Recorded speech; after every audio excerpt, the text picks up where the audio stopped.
Damos inicio entonces con las palabras del moderador Edgar Vieira.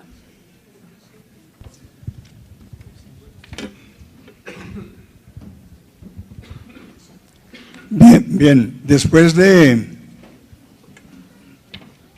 las excelentes reflexiones de Diego Cardona y las reflexiones profundamente académicas e enriquecedoras de Andrés Malamud,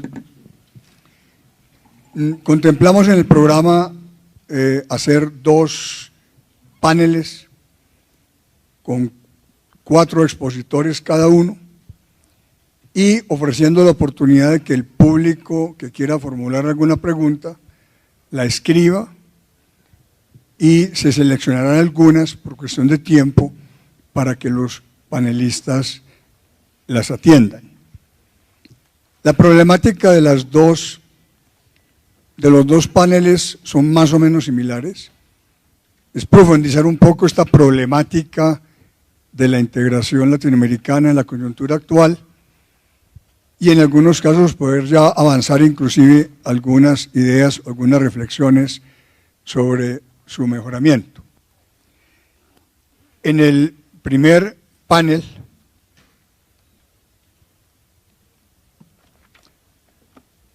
vamos a tener unas reflexiones alrededor de 4 temas principalmente. 1, el alcance del problema de asimetrías, que marca diferencias sustanciales dentro de todos los procesos de integración de América Latina y que tienen distintas consecuencias, crean distintos problemas, hay que plantear cómo abordarlos y también a nivel teórico se debería profundizar sobre el mismo. Eso va a estar a cargo de la profesora Rita Giacalone. El segundo tema es hacer unas reflexiones sobre ciertos nudos que siguen bloqueando la integración. Entonces ahí también con una mirada particular de Fernando Laiseca se van a tener unas reflexiones sobre aspectos tanto identitarios como pragmáticos que él califica del software y el hardware de la integración, que hoy en día frena el proceso en América Latina y donde, entre otras, la educación en materia de integración sería una herramienta realmente para salir adelante. En tercer lugar, tenemos las consecuencias de lo que el proceso globalizador impulsó, que fue la generalización de los TLCs, pero unos TLCs que en el libre comercio incorporan también otros temas nuevos demandados por la propia globalización.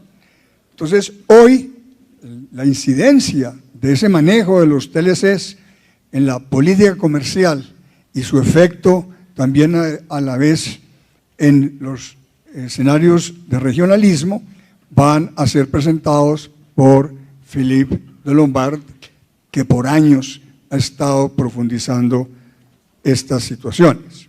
Y finalmente, Félix Peña, que ha profundizado mucho todo el contexto de lo multilateral, que, como señalábamos, es algo que está sufriendo de serios problemas en este momento, un estancamiento realmente con lo multilateral, y eso tiene múltiples consecuencias. Entonces, con una mirada ya de relacionamiento con el sistema internacional y con la aproximación y manejo que América Latina podría hacer desde sus procesos a lo multilateral y cómo lograr reforzar lo multilateral, finalizaríamos esos 4 ejes temáticos de este primer panel. Vamos entonces con la profesora Rita Giacalone de la Universidad de los Andes, Venezuela, con su ponencia La simetría en la integración regional latinoamericana del siglo XXI. Aló, buenos días a todos. Es un placer estar con ustedes esta mañana y agradezco mucho a la Universidad Cooperativa de Colombia tan gentil invitación, tan buena infraestructura organizativa que nos ha brindado y el apoyo financiero, por supuesto. para ubicar el tema que seleccioné para esta presentación, creo que es necesario aclarar que voy en la misma línea que Diego Cardona y Andrés Malamud, que me precedieron. Estoy tratando de regresar, de ocuparme de las etiquetas y de los frasquitos en los cuales colocamos a la realidad, ocupándonos de llamarla regionalismo tal o cual, para volver a pensar cuáles son los temas fundamentales, los problemas que afectan y limitan la capacidad de la integración regional en América Latina. Y por eso seleccioné el de la asimetría. Y voy a hablar de la integración asimétrica. Primero quiero entonces ubicar el problema. Ese resume prácticamente desde uno de los dos lados, desde el lado del mayor y desde el problema de los menores, el problema fundamental. Pero necesitamos definirlo, porque no cualquier integración es asimétrica. Obviamente, en cualquier integración va a haber siempre desiguales, va a haber diferencias de población, de tamaño, de capacidad militar, pero no cualquier acuerdo es asimétrico. Para que sea un caso de integración asimétrica, tienen que darse al menos tres características: que la diferencia en una dimensión tan importante como es el bienestar económico de la población sea marcadamente alta entre el mayor y el menor del acuerdo, o entre el mayor y el resto del grupo. Que el mayor utilice o intente utilizar al grupo en su beneficio, o sea, para lograr sus propios objetivos nacionales, y que los menores no logren balancearlo. En ese caso hablamos entonces de integración asimétrica. La estructura del trabajo tiene tres partes que se corresponden con las tres preguntas. ¿Qué problemas crea la asimetría en la integración? ¿Cómo se han tratado esos problemas en los acuerdos ya existentes y en la literatura? Y por último, ¿por qué esas medidas no han logrado solucionar los problemas? Vamos entonces a ver los problemas. Muy bien. Y aquí quiero destacar en esta diapositiva fundamentalmente que los problemas que crea la asimetría no son exclusivos de los países menores. Todos asumimos que el costo lo pagan los países menores.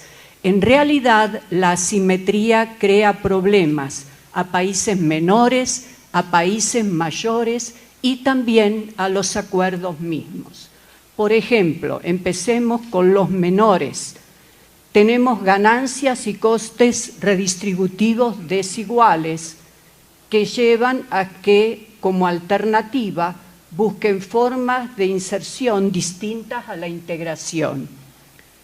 También tenemos que cuando se aplican medidas compensatorias, los países pequeños carecen de recursos para hacer cumplir esas medidas y eso lleva a que les falte interés político para aplicar las decisiones de los acuerdos. ¿Cómo esto, digamos, afecta negativamente al acuerdo? Por empezar, produce inseguridad con respecto al cumplimiento de las decisiones que se hayan tomado. Aunque se cumplan o no las decisiones, de hecho, o sea, de facto, vamos a tener concentración de producción e ingreso en uno o dos países. Esto va a producir aumento de problemas políticos y sociales como las migraciones ilegales, cuando en nuestros acuerdos de integración no existe movilidad laboral. Y más adelante el acuerdo va a tener la necesidad de, invertir muchos más recursos humanos, de tiempo y de dinero para solucionar esos problemas creados básicamente por la asimetría. Y si vemos a los mayores, al ser el mayor el eje del grupo, va a mantener su dependencia de las relaciones extrarregionales. Estas van a seguir siendo mucho más importantes para él que el apoyo de su grupo. Esto va a producir o puede producir la tentación de abandonar la integración y va a plantear el dilema de si el mayor puede postergar ganancias absolutas por relativas o si debe preferir ganancias absolutas para compensar su dependencia hacia afuera. Las posiciones en los acuerdos de integración con respecto a cómo solucionar los problemas son básicamente tres. Las asimetrías pueden corregirse con medidas especiales. Las asimetrías no pueden corregirse sin cambiar la matriz centro-periferia y corregir las asimetrías es razón de ser de la integración. Veamos acuerdo por acuerdo. En la LADI tenemos medidas comerciales, o sea, tratamiento especial y diferenciado, gracias, tomadas del GATT. En el Pacto Andino tenemos TED y también planificación industrial, que tenía ese sentido de compensar las asimetrías de los países menores. En Mercosur tenemos dos momentos. En los 90, el desarrollo económico como competencia del Estado-Nación y en los años 2000, la creación de fondos de convergencia tomados ahora no del GATT, sino de la UE. En la literatura sobre integración, las asimetrías, tenemos una gran cantidad de trabajos, algunos de ellos excelentes, pero ocupados sobre todo de clasificar los tipos de asimetrías. Hay unas clasificaciones muy extensas de poder, de desarrollo, estructurales, políticas y burocráticas preexistentes creadas por la integración, etc. Y una gran cantidad de medidas compensatorias. Pero no hay casi incorporación del tema a la discusión teórica. Algunos porque no la consideran importante o la ven como un rasgo constante del sistema internacional. Otros incluso creen que la asimetría es positiva si hace que los países pequeños apoyen la integración como forma de relacionarse con el nivel global. Otros creen que hay que superar primero asimetrías de poder para enfrentar después las de desarrollo, porque dependen de la matriz centro-periferia. Lo que tenemos entonces es que predomina una visión utilitaria, instrumental, ¿cómo hacemos para solucionar esto? Y la evidencia empírica demuestra que además la integración acentúa y genera conflictos por asimetrías. Y para terminar de complicar la situación, todas las medidas que se adoptan son adaptaciones de medidas tomadas por instituciones fuera de la región, que a veces van acompañadas de otros elementos que no se aplican en América Latina, como la llamada movilidad laboral en el caso de los fondos estructurales europeos. Paralelamente, encontramos que los estudios empíricos muestran que han aumentado las asimetrías, fundamentalmente de dos tipos, las que derivan de políticas públicas y las que derivan de prácticas burocráticas. Esto es importante porque si las políticas que aplican los acuerdos y las prácticas burocráticas que generan los acuerdos inciden en aumentar la asimetría, es obvio, deberíamos asumir que deben también ser útiles para disminuirla, administrarla, controlarla. Pero en general las medidas compensatorias No tienen éxito porque los países grandes de nuestros acuerdos tienen sus propias carencias de desarrollo y obviamente no están dispuestos a gastar recursos para solucionar las del resto. También para solucionar problemas de desarrollo se necesitan lapsos largos. Los políticos tienen muchísimo más interés en los lapsos cortos. Faltan otras condiciones, como ya dije, como la movilidad laboral, para que funcionen elementos como los fondos estructurales, o sea, la movilidad laboral, las remesas,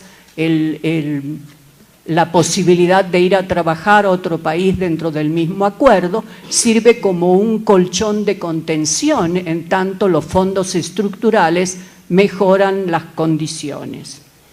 Otras razones, si parten algunos de considerar que no se puede lograr el desarrollo sin cambiar la matriz centro-periferia, es obvio que las medidas se adoptan sin la intención real de influir en el desarrollo de los países menores. Si hay que superar asimetrías de poder para poder enfrentar las de desarrollo, el éxito va a depender de que aquellos que tengan el poder acepten reducirlo. Y además, obviamente, las medidas pueden ser insuficientes, pueden estar mal aplicadas, pueden ser aplicadas intermitentemente o faltar seguimiento y control. En conclusión, se justifica plantear la asimetría interna al reconceptualizar la integración regional en el siglo XXI, por varias razones. Los conceptos asimetría, integración y desarrollo tienen un carácter dinámico y es necesario reformularlos en este momento para saber, como ya se ha dicho repetidamente antes, si todavía se adaptan a la realidad, porque la realidad no tiene la función de adaptarse a nuestros conceptos, sino, como bien decía Andrés, los conceptos tienen que explicar y permitirnos entender lo que sucede. Para eso son. Hay que superar también enfoques que niegan que la integración promueva la convergencia en niveles de desarrollo y determinar para eso si la asimetría puede solucionarse o solamente administrarse. Y recordar sobre todo que los problemas que crean no afectan solo a los pequeños, sino a los grandes, a los pequeños y a los acuerdos mismos. La recomendación de incorporar la asimetría a la discusión teórica tiene varios objetivos. Por ejemplo, identificar cómo influye en la institucionalidad y el comportamiento interno de los acuerdos. Y aquí quiero destacar que hay un solo estudio, que es el de Lorena Granja sobre Mercosur, y que demuestra bien cómo la asimetría afecta las decisiones que se toman, que son finalmente bilaterales. O sea, aunque se asume que hay un consenso, que las decisiones son por consenso, Brasil negocia 1 a 1, o sea, bilateralmente decisiones, y a veces en algunas oportunidades con Argentina, que son las que finalmente resultan adoptadas. Si eso es cierto o no, porque he visto algunas caras por allí escépticas que me sacuden la cabeza, pero eso hay que discutirlo. Y hay que discutirlo teóricamente, que es mi punto. O sea que gracias por sacudir la cabeza. Ok, analizar de qué forma pueden tratarse problemas generales y específicos en cada acuerdo, establecer prioridades. Puede ser que en algunos acuerdos las medidas a adoptar tengan que ver con una prioridad concreta y que en otro no sea la misma. Y desarrollar una visión de cómo manejar la asimetría que otorgue mayor certidumbre a la integración, que no tengamos que depender tanto de los cambios de gobierno o de cambios de contexto para tomar decisiones y que esas decisiones se adopten. No sé si tengo tiempo para una más. Tú me dices. y contestar preguntas que podrían plantearse para la discusión teórica, si la asimetría es un problema coyuntural o permanente, si puede la integración asimétrica contribuir al desarrollo de los países menores en todas sus dimensiones o solo en algunas, porque a veces tengo la sensación de que le estamos pidiendo demasiado a la integración y que es mucho más obvio que hay algunos aspectos en los que puede incidirse y donde debe hacerlo y otros en los que quizás jueguen mucho más otros factores, pero también hay que discutirlo. ¿Qué relación hay entre asimetría de poder y de desarrollo? Si elimino la de poder, luego puedo eliminar la de desarrollo, pero ¿cómo obtengo poder en la relación con el otro si no me he desarrollado, si no he elevado mis niveles de desarrollo económico? Brasil, sin haber obtenido un nivel de desarrollo económico extra, no hubiera conseguido imponer su presencia en el nivel global, por ejemplo. Y creo que lo voy a dejar aquí porque lo demás son recomendaciones mucho más concretas. Gracias por la paciencia.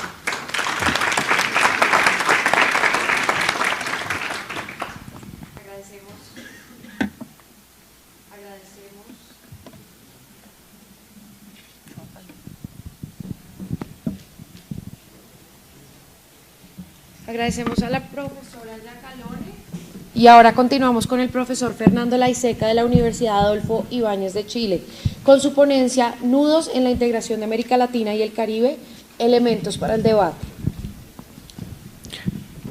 Buenos días. En primer lugar, agradecer al profesor Vieira por su amable invitación y a esta universidad por su también amable acogida. Quiero también que nos felicitemos, porque no es fácil reunirnos de forma tan amplia en estos temas y, en mi opinión, porque también hay mucho por hacer. Yo quiero recordar aquí unas palabras que ya hace tiempo oí al profesor Ramón Torrent, que él decía que había que quemar el libro de Balassa. Y lo decía, y yo lo entendía así, porque creo que tenemos que huir cada día con más urgencia de algunas jaulas, de algunas cárceles hermenéuticas, de algunas formas de pensamiento que todavía nos hacen prisioneros.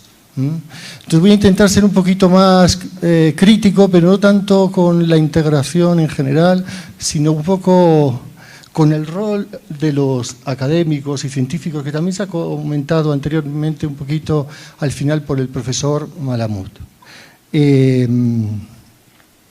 Creo que también tenemos muchos termómetros para medir la integración, podemos poner muchos acentos, yo voy a poner en algunos, y fundamentalmente mi tesis, que ya la adelanto, creo que la integración, y de lo que voy a hablar es integración latinoamericana y caribeña, ha sido la historia de la búsqueda de un equilibrio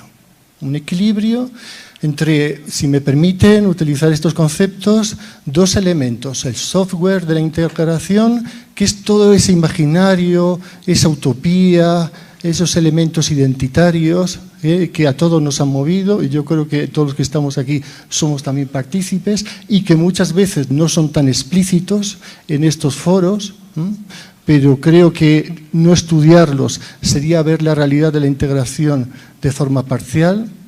Y, en segundo lugar, el hardware, lo que normalmente estudiamos, la institucionalidad, el poder, el rol de los gobiernos y de otros actores, etc. Creo que esa búsqueda o esa falta de equilibrio nos han ido generando diferentes procesos, algunos con un mayor acento en esos elementos identitarios, como el ALBA, podríamos pensar, y otros, como la Alianza del Pacífico, si lo consideramos así, con una mirada mucho más pragmática, racional, por lo cual estamos todavía, yo creo, en mi opinión, en ese statu quo entre, si me permiten, la marimba y la calculadora.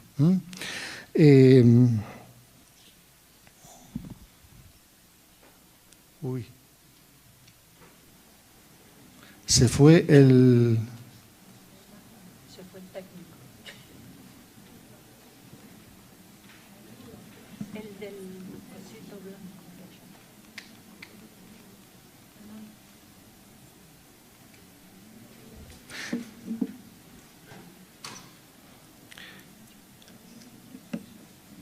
No funciona.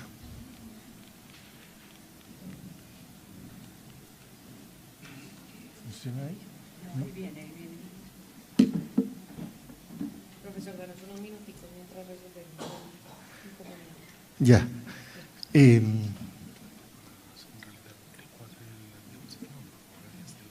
¿Cómo? ¿Hay que hacerlo desde allí? Ah, a seguir. Ya. Bueno, me dicen unos minutos, si me permiten, mientras tanto, voy a comentar también una experiencia personal. Yo soy de origen español, pero llevo residiendo en Chile como 20 años y creo que en América Latina es donde de verdad entendí lo que era la integración regional. Más allá de un poco de mi formación europea, tuve especialmente una experiencia en América Central, en El Salvador, que creo que me marcó. Allí, no sé si alguien lo conoce, hay un mall que es el Mall Paseo Estación, y respecto a ese mall, la construcción del mall tuvo diferentes problemas, pero fundamentalmente el gran problema o la gran decisión fue, que lo tienen ahí, fue... Uy.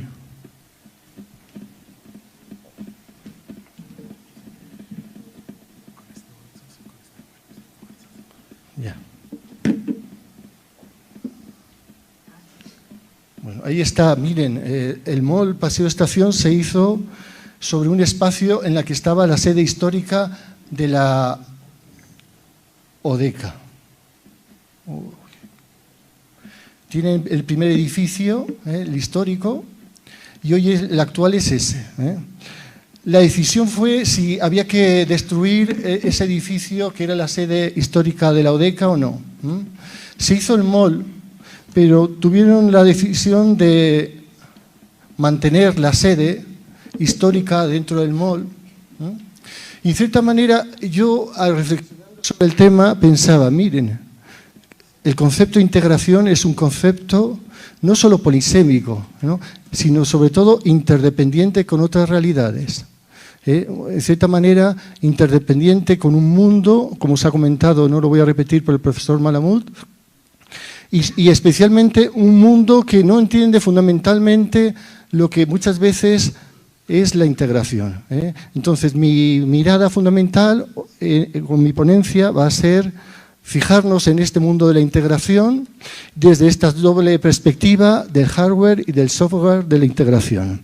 Creo que hay muchos nudos no resueltos, nudos en materia de hardware, he identificado algunos, muchos los conocemos, el problema de la unidimensionalidad o la multidimensionalidad, la mirada liberal frente a la no liberal, las técnicas negativas de integración frente a las positivas, el nacionalismo estatal, la retórica de los gobiernos, o ese irrestricto respeto a la soberanía, la integridad o la inviolabilidad territorial de los estados frente al concepto de supranacionalidad y la cesión de soberanía. Es el tema de la UNASUR, que también se ha planteado, los liderazgos, el rol de los ciudadanos, el rol de los poderes del Estado, cuál debe ser el rol del Poder Ejecutivo, pero no solo del Poder Ejecutivo, sino de los otros poderes, legislativo, judicial, en materia de integración.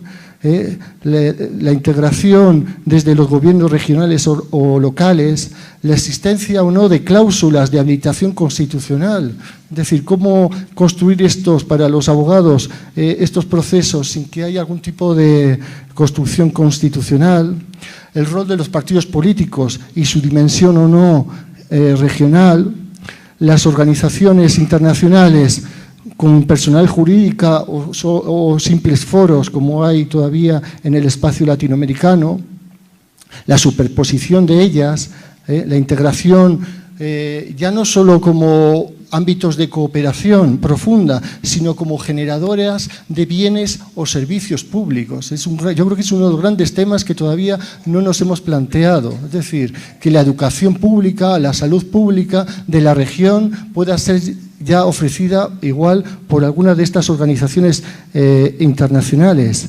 La calidad de las instituciones, el tipo de derecho comunitario, la forma de adoptar unanimidad frente a la mayoría, la naturaleza de los sistemas de solución de controversias, la no existencia, yo creo que es un tema también importante en el ámbito jurídico, la no existencia de un ámbito de carácter regional de solución de controversias, que tengamos que todavía acudir a la Corte Internacional de Justicia para resolver nuestras diferencias, el ritmo, los liderazgos de algunos estados como Brasil y México. Pensaba, también me voy a también enganchar a la exposición del profesor Malamud, la última diapositiva, la de los pájaros. ¿Cuál sería la misma foto pero en América Latina? ¿Cómo se posicionarían los diferentes estados? ¿Quiénes estarían abajo y quiénes estarían arriba?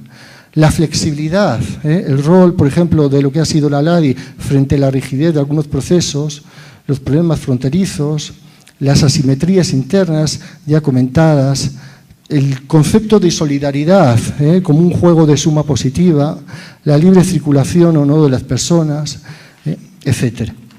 Pero junto a ello tenemos otros que han sido menos estudiados, que es lo que yo llamo el software de la integración. En el fondo, ¿en qué consiste el proyecto? Y aquí quiero utilizar o basarme en un profesor de la Universidad de Santiago de Chile, que es el profesor Eduardo Debes Valdez. Él define que gran parte de los intelectuales latinoamericanos se pueden agrupar en uno de estos dos espacios. A unos los llama identitarios y a otros centralitarios.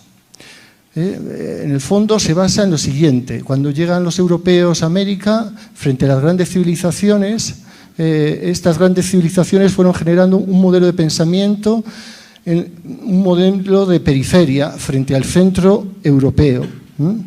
Y cree que todavía, y también en integración latinoamericana, hay algunos que pensamos de forma centralitaria, mirando lo que se hace en el exterior, y otros de forma identitaria. Y aquí se genera una tensión importante en la manera en que pensamos la integración, especialmente en América Latina. El segundo gran problema es el del espacio. También se ha comentado la denominación del espacio América Latina, América del Sur, qué es lo que hay que integrar. Creo que también es una definición que todavía no está consensuada. El tercer gran problema, los niveles: integración regional, subregional, el Pacífico frente al Atlántico. Hay otros temas incluso de carácter identitario. En América Latina es curioso que tengamos diferentes días de la integración latinoamericana y caribeña. El Parlatino lo declara como el 22 de junio.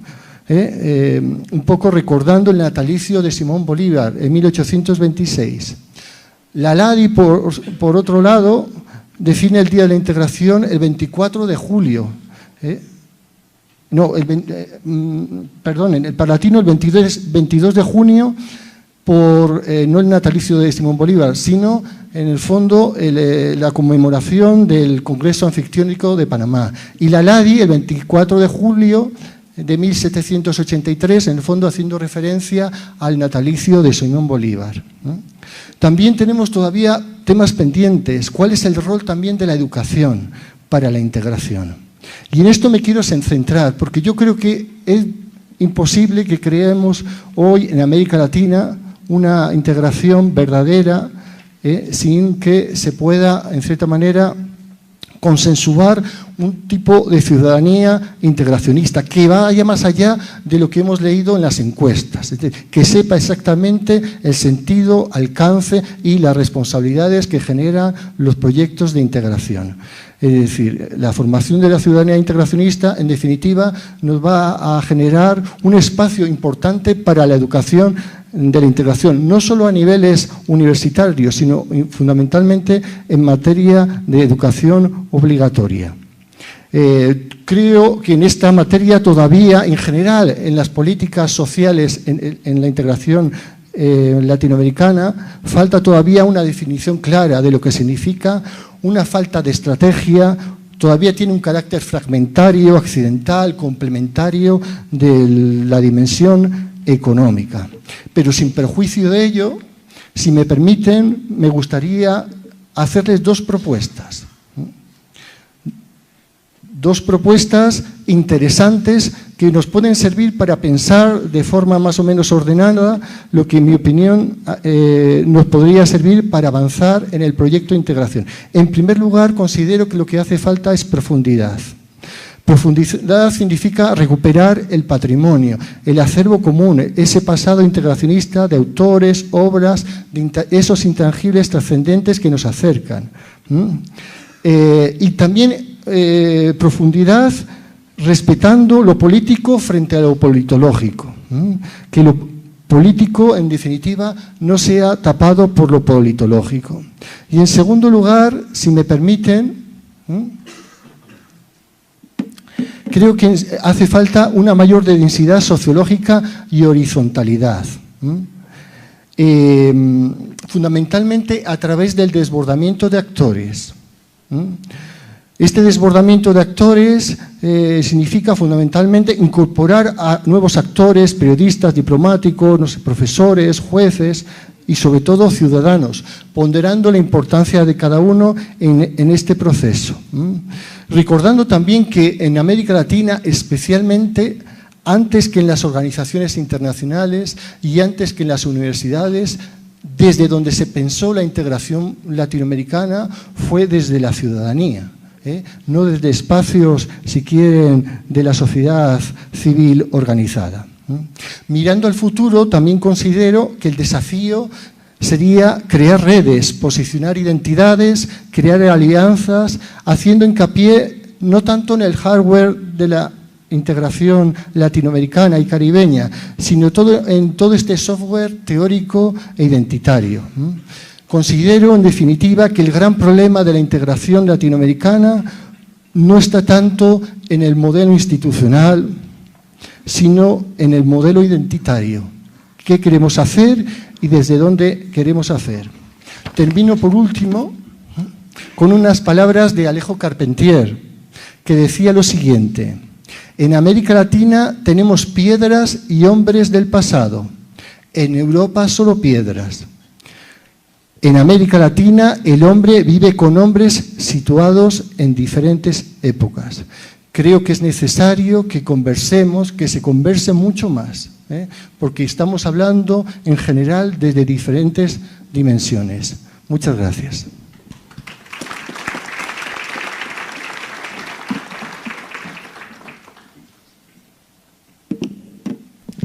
Gracias, profesor Laiseca, por su intervención. Continuamos con el profesor Philippe de Lombardé de la Neoma Business School de Francia con su ponencia Política Comercial, TLCs y Regionalismo.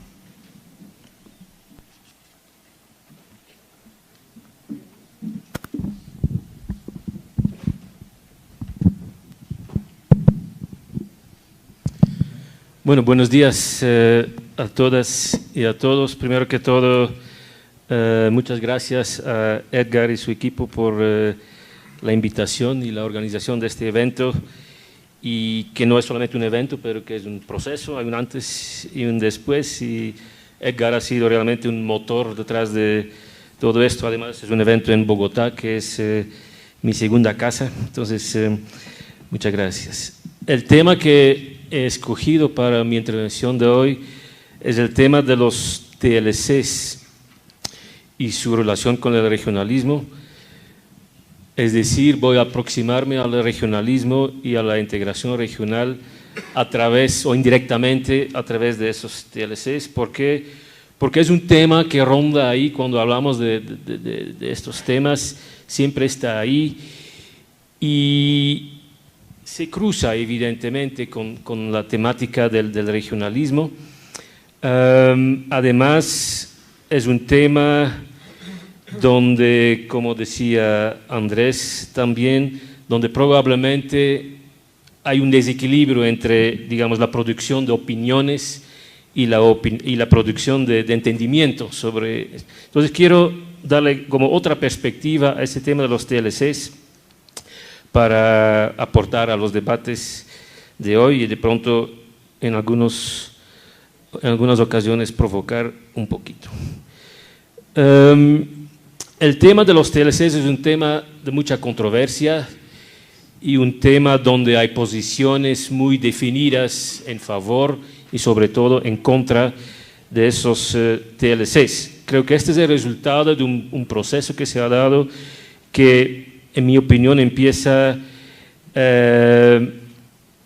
con las negociaciones del ALCA, que realmente ha sido un catalizador para la politización del tema de los acuerdos comerciales y donde pasamos de un modelo una situación donde esos temas se trataban en los círculos diplomáticos y tecnócratas y pasamos al debate sobre la política comercial con más transparencia y más participación.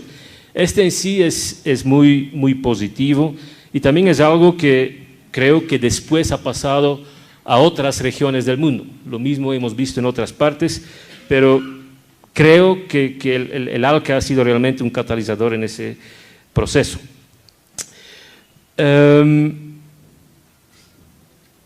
Entonces, esa politización es en sí positiva, pero me da la impresión a veces que se está reduciendo la política comercial al tema de los TLCs, mientras que los TLCs son un instrumento entre muchos instrumentos de la política comercial y entre aún más instrumentos de la política económica más en general. Además, y este es el vínculo con el debate de hoy, además los TLCs se están a veces presentando como un contramodelo frente a otros modelos de integración o de regionalismo. Entonces voy a presentar algunas consideraciones acerca de los TLCs con la ambición básicamente de aportar algunos matices, por lo menos a ese debate, y tratar de llevar ese debate sobre los TLCs más allá que el sí o el no, el estar a favor o en contra de los TLCs. Yo creo que hay mucho más que decir sobre ese tema.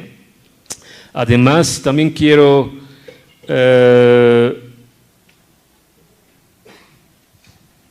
cuestionar la asimilación de los TLCs con modelos de integración regional como a veces se hace, o incluso como con modelos de política comercial.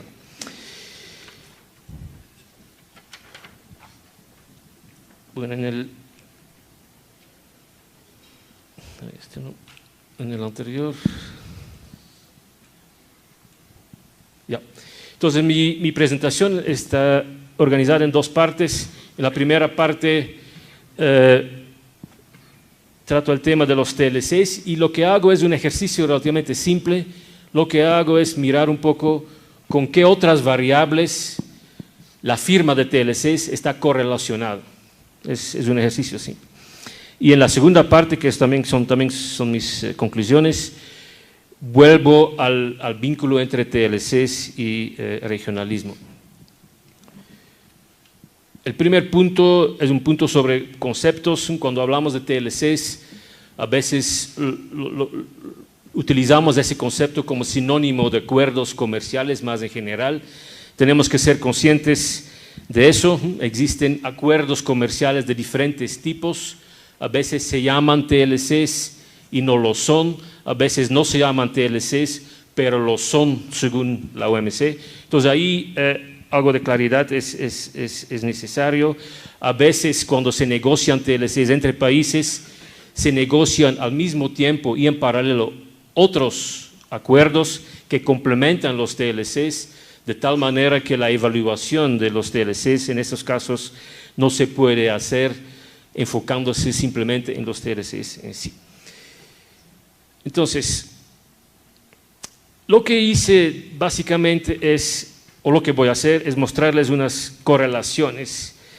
Ahora, ustedes me dirán, la correlación no es causalidad, estamos de acuerdo, pero sin embargo creo que tiene sentido mirar correlaciones, porque correlaciones de todos modos son cosas reales, y cuando uno encuentra una correlación positiva, no existe una correlación negativa, por lo menos. Cuando uno no encuentra correlación entre dos variables, probablemente tampoco habrá una relación de causalidad entre esas dos variables. Hay otras razones. Por ejemplo, hay muchos estudios econométricos sobre la relación entre comercio y TLCs, o TLCs y comercio, entre comercio y crecimiento económico. Cada vez más nos estamos dando cuenta que de pronto comercio y crecimiento son dos cosas que son el resultado de otras variables que tienen que ver con políticas domésticas, conjuntos de políticas domésticas, instituciones, etcétera, etcétera. Entonces tiene sentido mirar qué variables están asociadas empíricamente. Creo que tiene sentido. Lo que hice fue tomar datos de países de América Latina y del sureste asiático y el este asiático para que no me digan que soy eurocéntrico. Escogí países latinoamericanos y asiáticos, 33 en total, países que firmaron TLCs o no los firmaron. Entonces hay una variación entre 0 y 22 TLCs en vigor en este momento. Entonces hay una variación importante. En la mayoría de las gráficas que les voy a mostrar, en el eje horizontal encontrarán los TLCs firmados por país, el número, algo muy simple, y en el eje vertical otras variables. Y de ahí voy a sacar algunas conclusiones. Mi primera conclusión o mi primer argumento o tesis es que la política comercial no se puede reducir al tema de los TLCs. Nos enfocamos muchas veces en los TLCs y olvidamos todo lo demás. Aún si uno mira al tema de los aranceles, que es una de las cosas que se regulan a través de TLCs, aún si miramos el tema de los aranceles, por ejemplo, uno ve una gran dispersión de observaciones. Uno puede ver que hay una correlación negativa leve entre el número de TLCs firmados y el arancel promedio aplicado, pero una muy gran dispersión. Entonces, hay países con pocos TLCs y con niveles de aranceles muy bajos, y que hay otros con mucho más TLCs firmados y con niveles de aranceles mucho más altos. Habiendo dicho eso, ustedes saben y todos sabemos que los niveles de los aranceles obviamente hoy en día ya son relativamente bajos en casi todos los países del mundo, lo que no quiere decir que en algunos sectores sí son muy altos y muy significativos. Una segunda gráfica es sobre el mismo tema, pero muestra en el eje vertical los impuestos, la importancia de todos los impuestos que tienen que ver con el comercio. Ahí sí vemos una relación un poco más clara entre la firma de TLCs y la importancia de los impuestos al comercio para los países, lo cual nos conlleva otra consideración, que es que en algunos países, sobre todo los que no están firmando TLCs, hay un tema de finanzas públicas todavía que está presente y que es otro tema que el tema de la política comercial.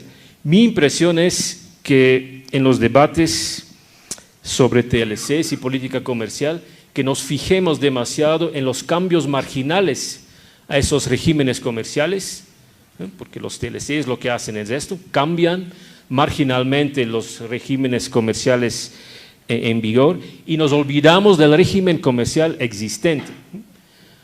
Uno escucha opiniones en contra de los TLCs o a favor de los TLCs de personas que de pronto ni siquiera saben si en el país de qué están hablando. Los aranceles son relativamente altos o bajos, más altos que en el donde el vecino o no, etcétera, etcétera. Ahora, TLCs, me dirán, no trata solamente de los aranceles, y obviamente ese es el caso, y mucha de la controversia viene justamente de ahí, que hay una serie de temas que se introdujeron en estos TLCs de nueva generación, y ahí muchas veces está el problema, mucho más que en el tema de los aranceles. Este viene de los años 90, con el modelo del NAFTA, que después se replicó en otros acuerdos entre otros países. Como ustedes, estos son datos viejos de los años 90. Ahora, el copy-paste no es perfecto. Uno puede ver que ciertas cláusulas se han copiado, pero otras no. Entonces tampoco hay una ley que dice que ese modelo tiene que copiarse cuando se negocian y firman nuevos TLCs. En el caso de China y la India, por ejemplo, uno puede observar que en muchos de sus TLCs, esos nuevos temas son tratados de manera muy parcial o no son tratados del todo. Por ejemplo, si uno mira los llamados Singapore Issues, solo en muy pocos casos los TLCs los tratan a profundidad, en la mayoría de los casos no. Entonces allá hay un margen de maniobra, hay aparentemente un margen para la negociación. Vuelvo a mis correlaciones. Mi otra conclusión de mirar las cifras es que TLCs tampoco es sinónimo de apertura comercial. Uno podría pensarlo, pero si uno mira cifras sobre la apertura comercial medida por la importancia del comercio internacional sobre el PIB, una medida de nuevo simple, uno no ve ninguna correlación. Hay un puntico allá arriba, es lo que llamamos un outlier, no sé la palabra en español, que es Singapur, pero si uno hace abstracción del caso de Singapur, uno no ve ninguna relación entre firmar TLCs y apertura comercial. Donde sí hay una relación, obviamente es entre tamaño económico de los países y la apertura comercial. Lo sabemos, hay una relación muy clara. Ahora, hay un poco de congestión allá a la izquierda de la gráfica, es porque estoy incluyendo a la China a la derecha, entonces, pero si estiraríamos un poco la gráfica sería más claro incluso. Hay una relación allá clara negativa entre tamaño y apertura. Otra gráfica. Otra tesis provocadora de pronto es que los TLCs tampoco son un sinónimo de un modelo económico en particular. El TLC no simboliza, no representa un modelo económico en particular. Ahora, ¿cómo medir modelo económico? Lo primero que obviamente salta a la mente es la participación del Estado en la economía. Entonces, este es algo que se puede calcular.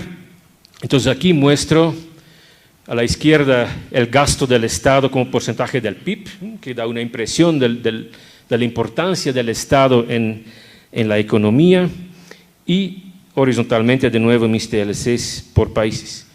Conclusión, no hay una correlación aparentemente entre lo uno y lo otro. Firmar más TLCs no quiere decir que el Estado se vuelve menos importante. Otra manera para mirar el tema del modelo económico o socioeconómico, si quieren, es el tema de la distribución, redistribución y la desigualdad. Estos son los coeficientes Gini a la izquierda y los TLCs a la derecha. Hay una leve correlación negativa entre uno y lo otro que indicaría que los que firman más TLCs son un poco menos desiguales que los que no firman TLCs, pero obviamente de nuevo hay una dispersión allá importante, una variación importante. Esta es otra gráfica sobre el tema de la desigualdad, donde miramos el cambio en la desigualdad en los últimos 15 años, donde sí podemos constatar que los países que no están firmando TLCs han reducido más la desigualdad que los otros, pero al mismo tiempo constatamos que casi todos los países en la muestra han bajado su desigualdad.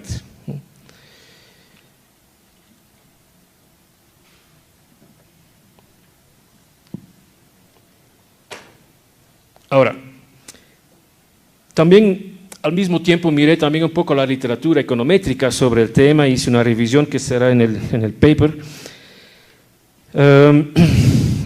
Cuando uno mira la relación entre TLCs y comercio, la mayoría de los estudios aparentemente indicaría que hay un efecto positivo, pero muy pequeño, y a veces ni siquiera significativo entre TLCs, firmar TLCs y comercio. Ahora, hay una serie de temas metodológicos ahí que no voy a abordar aquí, pero este es como en el resumen lo que uno ve. Un tema que se ha hablado mucho en todas esas discusiones es el tema de la reprimarización y la posible contribución de los TLCs a la reprimarización, donde no miramos el volumen del comercio en sí, pero miramos la estructura del comercio. Lo que tengo aquí es, en el eje vertical, la variación de la participación de las materias primas en las exportaciones en los últimos 15 años. De nuevo, no encuentro una correlación entre firmar TLCs y el tema de la reprimarización. Reprimarización, palabra difícil. Otro tema es el tema, pues es un tema obviamente relacionado con el anterior, el tema de la sofisticación de las exportaciones. Si uno mira la participación de los productos high-tech en las exportaciones industriales, aparentemente los países con más TLCs tendrían una participación más alta, aunque de nuevo la variación es muy grande. Los países que ven allá a la derecha, a la extrema derecha es Chile, que más TLCs tiene, pero que está obviamente por debajo de esa tendencia. Y el segundo desde la derecha es Singapur, que también tiene muchos TLCs y obviamente es un contraejemplo.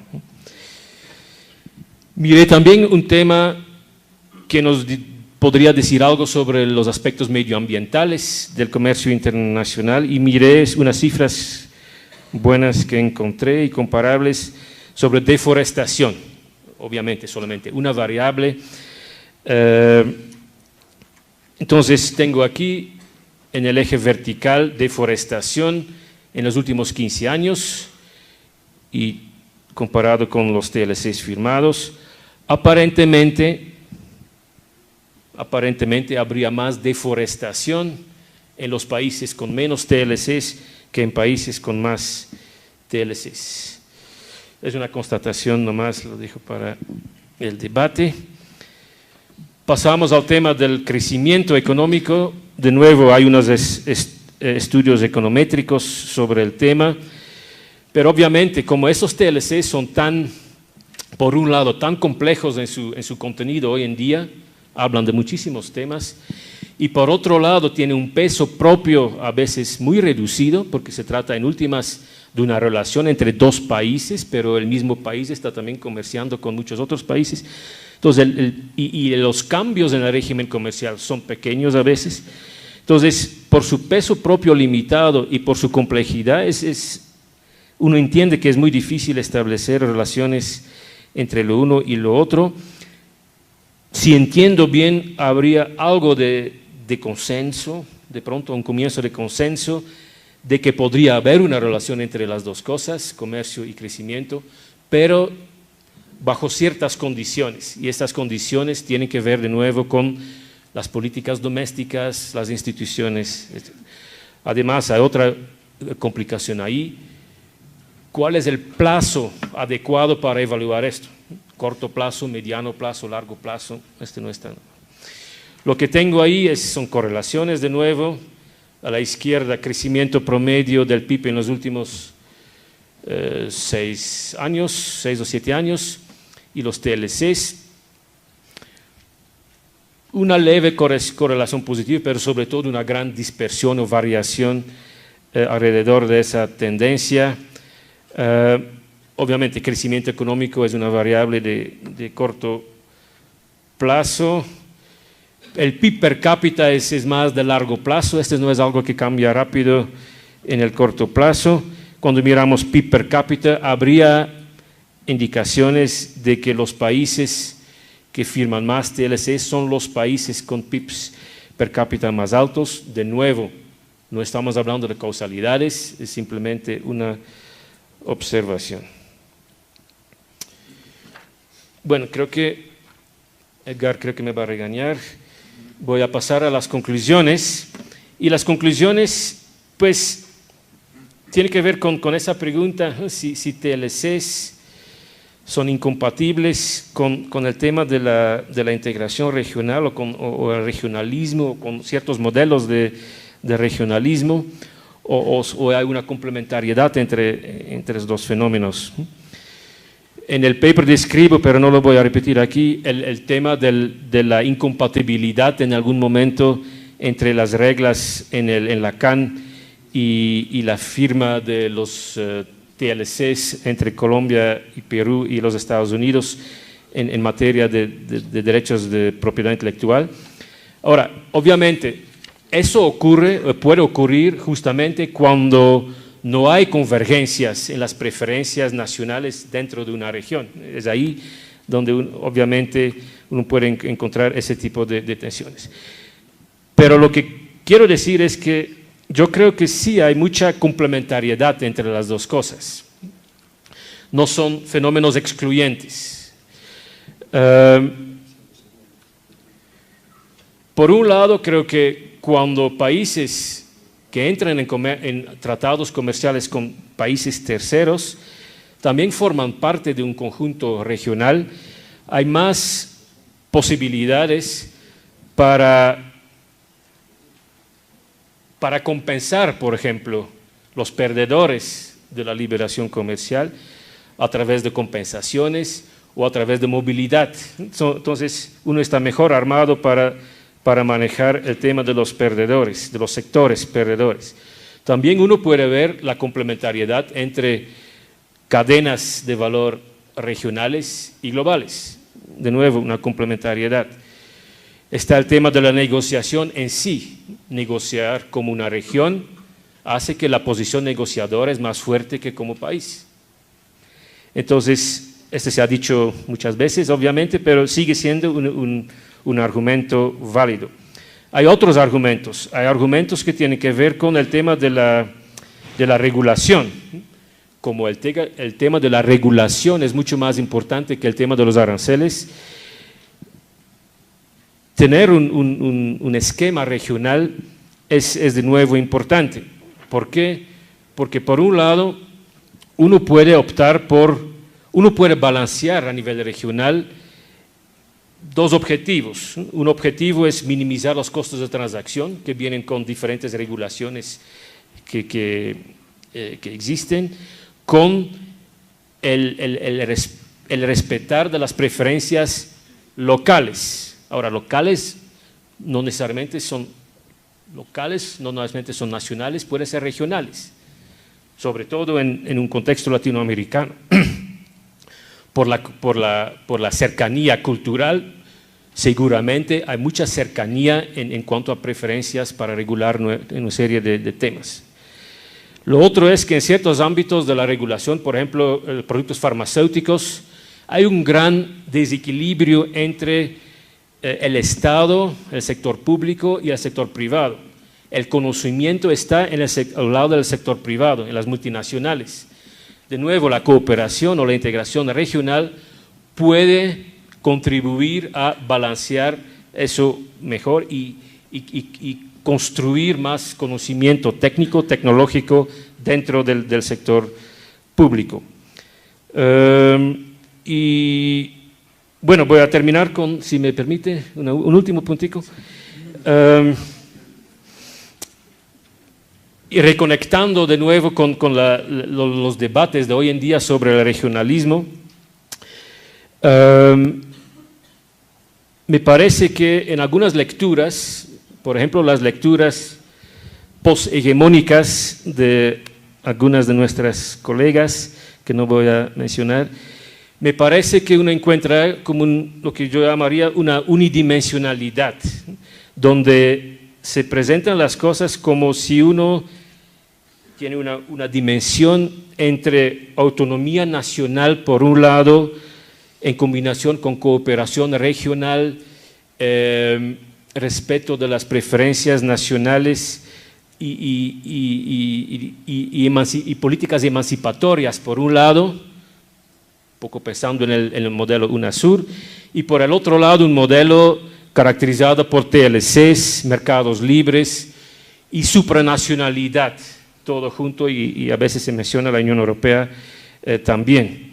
Me parece que no es una manera correcta para ver las cosas, y yo veo por lo menos 3 dimensiones que no se pueden colapsar.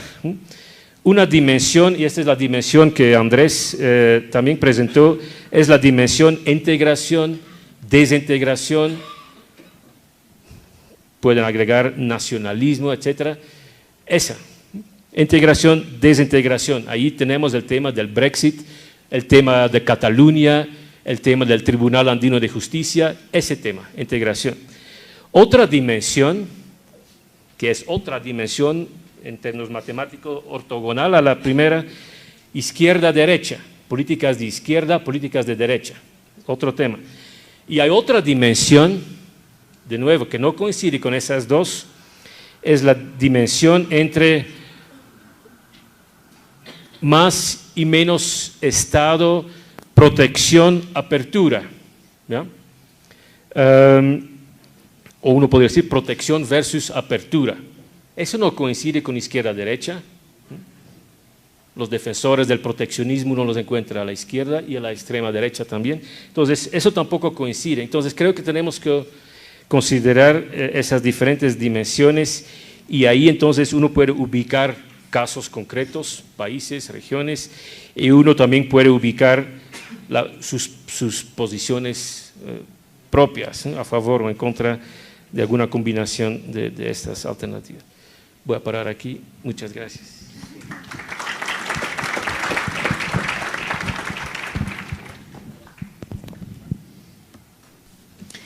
Agradecemos al profesor de Lombardé, y a continuación tendremos la ponencia del profesor Félix Peña de la Universidad Nacional 3 de Febrero, Argentina, titulada Un aporte al debate sobre globalización, integración regional y multilateralismo. Gracias. Voy a tratar de ser lo más corto posible, abreviar. Para eso no voy a utilizar el PowerPoint. De todas maneras, ustedes tienen el texto y tienen el PowerPoint, y de esa manera pueden tener más material sobre el tema que voy a plantear.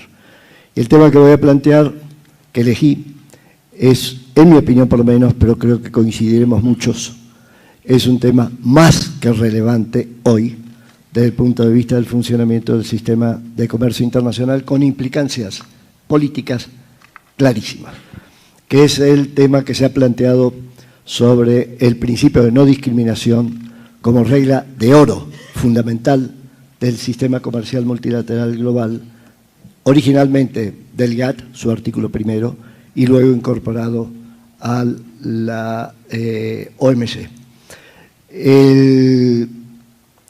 Un cuestionamiento que se origina sobre todo, y me voy a referir al cuestionamiento abierto, ya que si uno mira un poquito con lupa encuentra cuestionamientos sutiles al principio de no discriminación, proviene del planteamiento que ha hecho particularmente la nueva administración de los Estados Unidos, particularmente la gente de comercio, con respecto a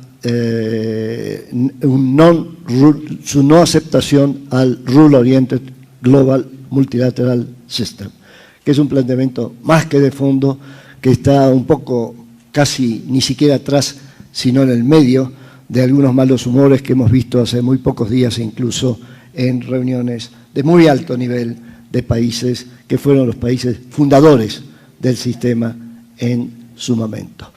Y yo quisiera contestar 3 preguntas. La primera pregunta es: ¿por qué es importante el cuestionamiento al principio de no discriminación en el sistema de comercio internacional? En segundo lugar, ¿cuáles pueden ser los efectos del cuestionamiento? Si esto se profundiza, si finalmente se acepta sacar del sistema el principio de no discriminación.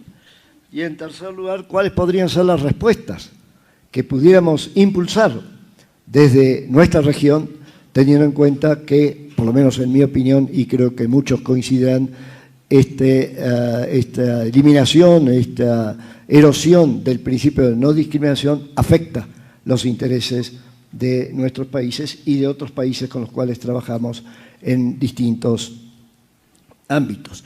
En el abordaje de este tema quiero hacer algo que creo que es muy importante para nosotros que nos dedicamos en el fondo a la formación en materia de relaciones internacionales, relaciones comerciales internacionales, que nos dedicamos de alguna manera a formar gente que puede, siguiendo lo que decía Diego Cardona esta mañana y que luego también lo mencionaba Andrés Malamud, a cumplir la función principal que tenemos. Ayúdame a entender algo que tal como está no lo entiendo, y la mayor parte de la gente no lo entiende y por eso se pone de muy mal humor, porque sospecha que detrás de eso hay alguna jugarreta que no se quiere dar por explícita en el planteamiento. Entonces, de alguna manera, explicar, ayudar a entender este tema creo que tiene importancia. Y para ayudar a entender este tema creo que hay otro aporte importante, en mi opinión, para nosotros, por lo menos un aporte que yo recomiendo, que es un abordaje como mínimo tridimensional de cualquier problema que se plantea en las relaciones internacionales y relaciones comerciales internacionales, que es a la vez a partir de la lógica del poder, de la lógica de lo económico y de la lógica de lo jurídico. Ha habido un predominio en los últimos muchos años del abordaje a partir de la lógica de lo económico. Así como antiguamente había un predominio tremendo, por momentos apabullante, para explicar cualquier cosa, de la lógica de lo jurídico. Hoy en día, cualquiera de nosotros se sienta frente a cualquier empresario, cualquier ministro, cualquier presidente, y ese presidente dice: ayúdame a entender qué está detrás de esto, y tratas de explicárselo solo desde un ángulo económico, no entiende nada, o solo del ángulo político, o solo del ángulo jurídico. Nuestro oficio es combinar distintas dimensiones. Y a su vez eso implica, en parte de nuestra actividad de formación de gente, poner mucho el acento en la historia de conceptos y reglas de juego. ¿Por qué se llegó a esto?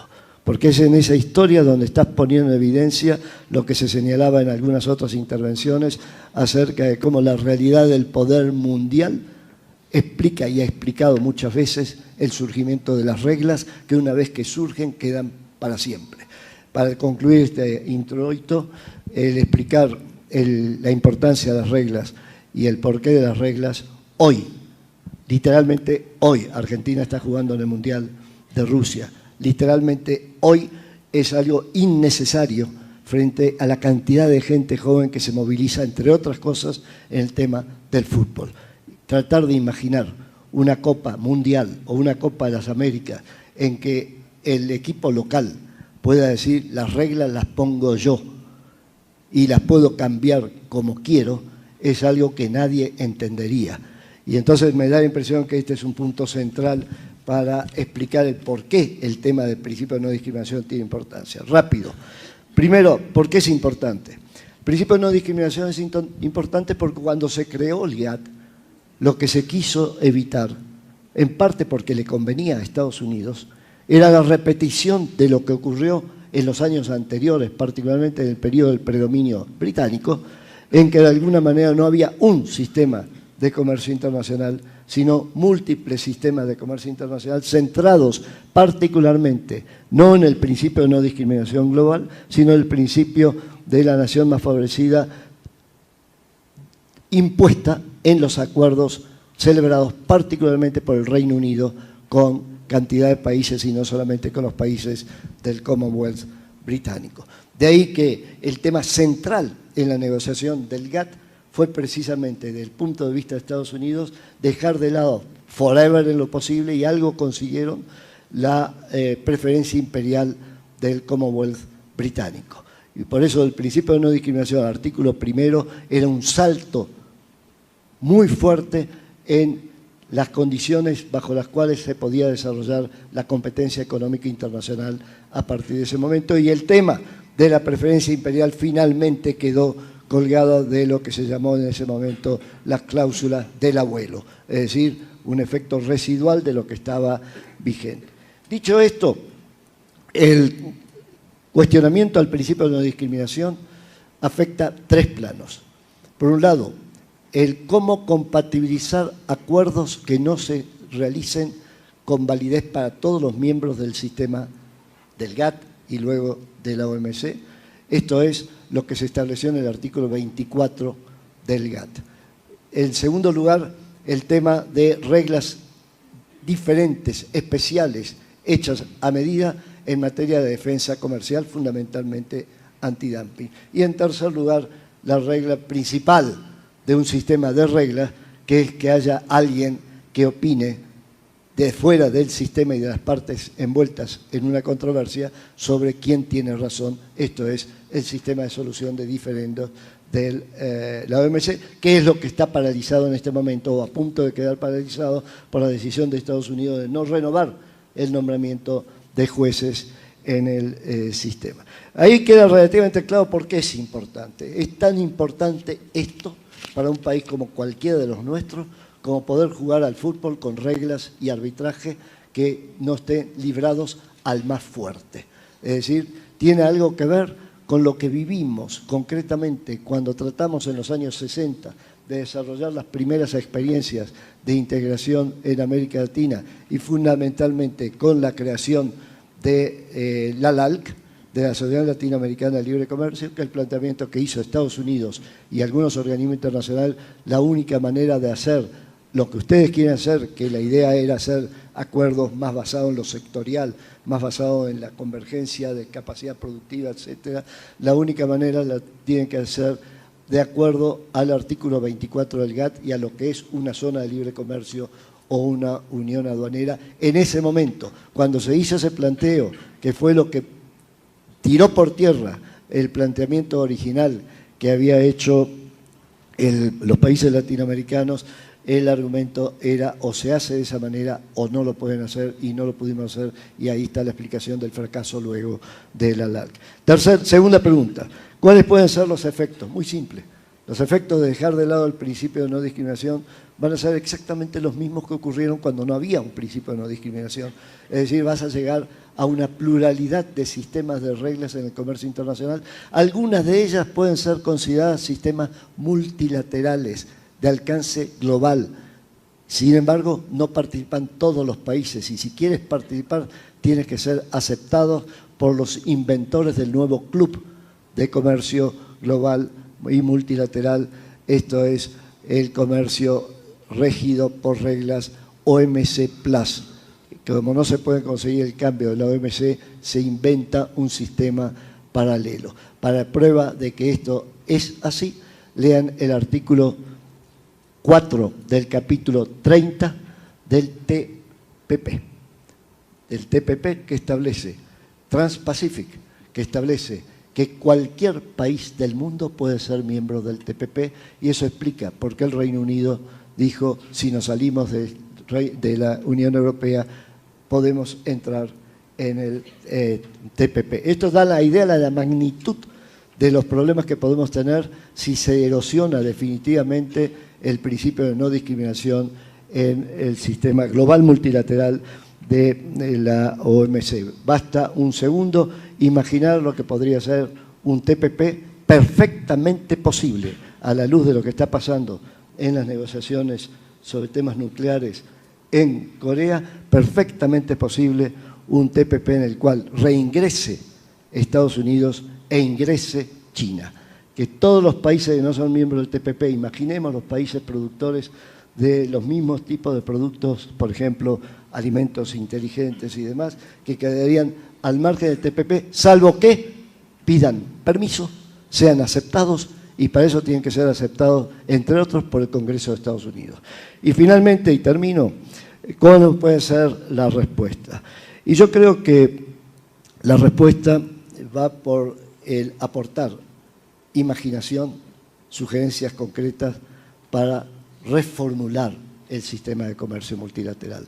Defender a la outrance el sistema de comercio multilateral en este momento sería un error muy serio, porque el que lo está cuestionando es el país que inventó el sistema. Y hay varios otros países que están detrás de eso. Por eso tengo la impresión que nuestros países tienen que seguir muy de cerca el planteamiento que ha hecho Macron, que fue mencionado hace un rato, sobre, él no habla de refundar la OMC, él habla de revisar acuerdos en la OMC, y esto fue traducido por el director general de la OMC como la necesidad de fortalecer la OMC. Lo que Macron planteó concretamente es: sentémonos a discutir en el marco del G20, que del G7 primero ya pasó, y del G20 luego, cuáles pueden ser las modificaciones al sistema de comercio multilateral, particularmente en el tema del principio de no discriminación y los otros 3 temas que están siendo hoy planteados por Estados Unidos. Muchas gracias.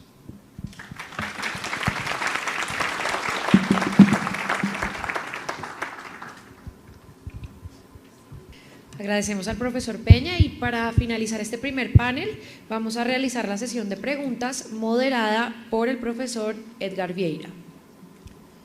Bien, vamos a tener que hacer algo bastante rápido porque estamos un poco sobre el tiempo.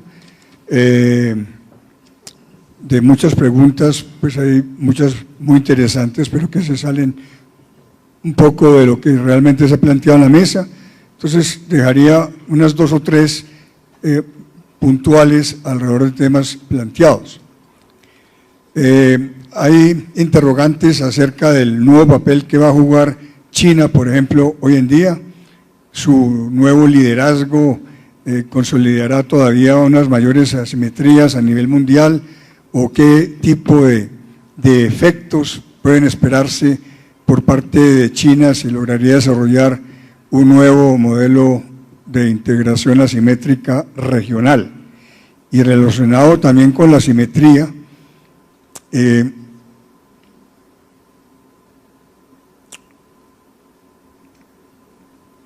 ¿es posible atajar los problemas de asimetrías sin ceder soberanía? ¿Y se puede separar la integración de una convergencia socioeconómica y de solidaridad? También hay una preocupación con relación a las correlaciones expuestas por Philippe, sobre todo en cuanto a los niveles diferentes de crecimiento económico entre países de Asia y América Latina, de si tiene sentido mezclarlos para obtener correlaciones con firmas de TLCs. El trabajar al tiempo lo ocurrido en Asia y en América Latina. Por ahora, por tiempo, tengamos una respuesta a estas 2. Gracias. Con respecto a la pregunta sobre la integración asimétrica en el sudeste asiático, es un muy buen ejemplo de integración asimétrica. En el caso de América Latina, los 2 ejemplos de integración asimétrica son notoriamente Mercosur y NAFTA. Pero hay una diferencia básica entre la integración asimétrica china en el sudeste asiático y la de Mercosur, por ejemplo, para tratar una que está mucho más cercana, y es la diferencia en cuanto a la actitud del, digamos, agente central o del eje del sistema, que es China, que antes de proyectarse internacionalmente o globalmente, integró a los demás a través de cadenas. De manera el sudeste asiático está muchísimo más integrado hacia China que lo que está Mercosur hacia Brasil.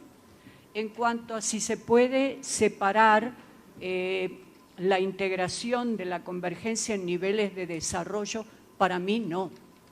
O sea, yo presenté 3 posiciones con respecto que la asimetría podía solucionarse con medidas especiales, que no podían solucionarse porque dependían de la matriz centro-periferia, y la tercera, que es donde más me encuentro ubicada, es que si no vamos a solucionar problemas de desarrollo, realmente la integración tiene muy poco sentido práctico para nuestros pueblos. Lo más rapidito que puedo decir.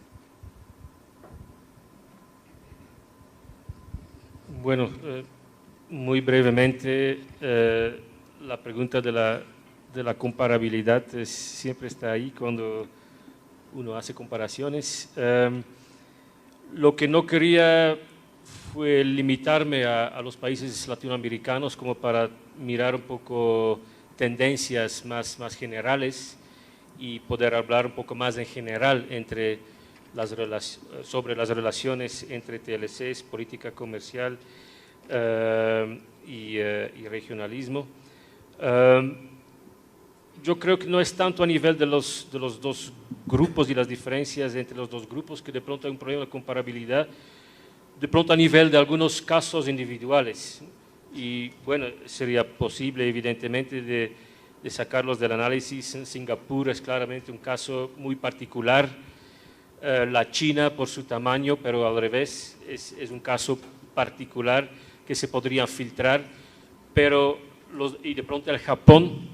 Pero por lo demás, yo creo que hay muchos países que sí son comparables, dependiendo obviamente de la pregunta que uno se hace. Uno también, cuando uno mapea a los países dentro de los gráficos, uno ve que se mezclan, ¿no? Que se mezclan los asiáticos con los latinoamericanos. Entonces, creo que sí tiene sentido de tomar más observaciones si uno tiene la ambición de decir o sacar conclusiones más generales.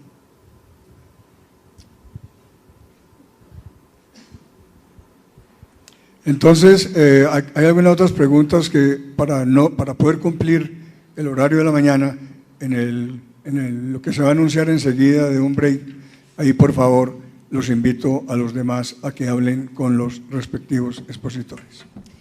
Claro que sí, le damos las gracias a nuestros panelistas y ahora los invitamos a ellos y a ustedes también a que nos acompañen al hall para que puedan tomar un café. Son bienvenidos también al stand de libros, donde podrán encontrar la colección de Bolsillo Acontecer Mundial del CEPEG y obras sobre integración de otras universidades. En 15 minutos nos volvemos a ver en este salón. Gracias.